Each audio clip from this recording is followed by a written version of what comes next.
Chapter 16. Concerning Liberality and Meanness. Commencing then with the first of the above-named characteristics, I say that it would be well to be reputed liberal.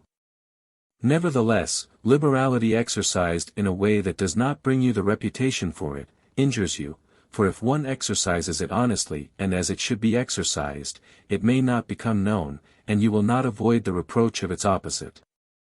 Therefore, any one wishing to maintain among men the name of liberal is obliged to avoid no attribute of magnificence, so that a prince thus inclined will consume in such acts all his property, and will be compelled in the end, if he wish to maintain the name of liberal, to unduly weigh down his people, and tax them, and do everything he can to get money. This will soon make him odious to his subjects, and becoming poor he will be little valued by any one. Thus, with his liberality, having offended many and rewarded few, he is affected by the very first trouble and imperiled by whatever may be the first danger. Recognizing this himself, and wishing to draw back from it, he runs at once into the reproach of being miserly.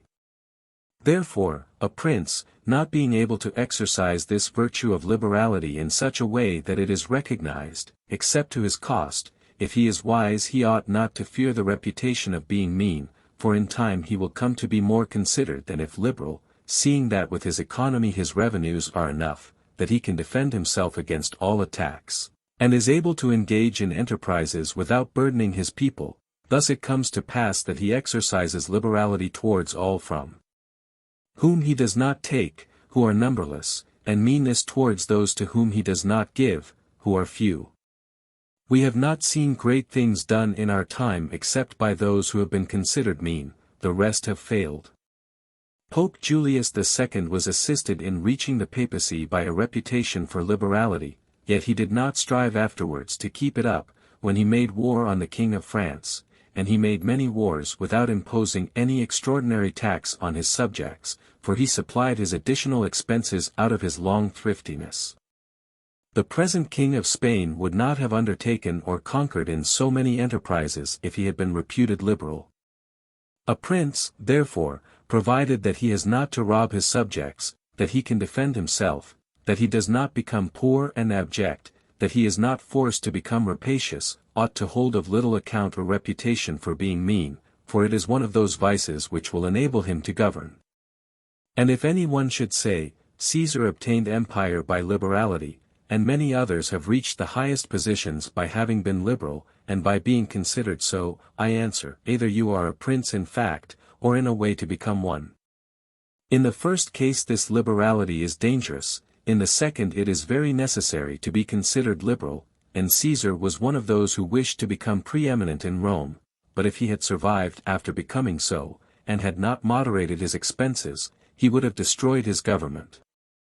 And if any one should reply, many have been princes, and have done great things with armies, who have been considered very liberal, I reply, either a prince spends that which is his own or his subjects or else that of others.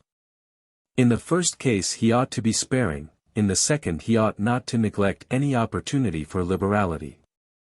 And to the prince who goes forth with his army, supporting it by pillage, sack, and extortion, handling that which belongs to others, this liberality is necessary, otherwise he would not be followed by soldiers.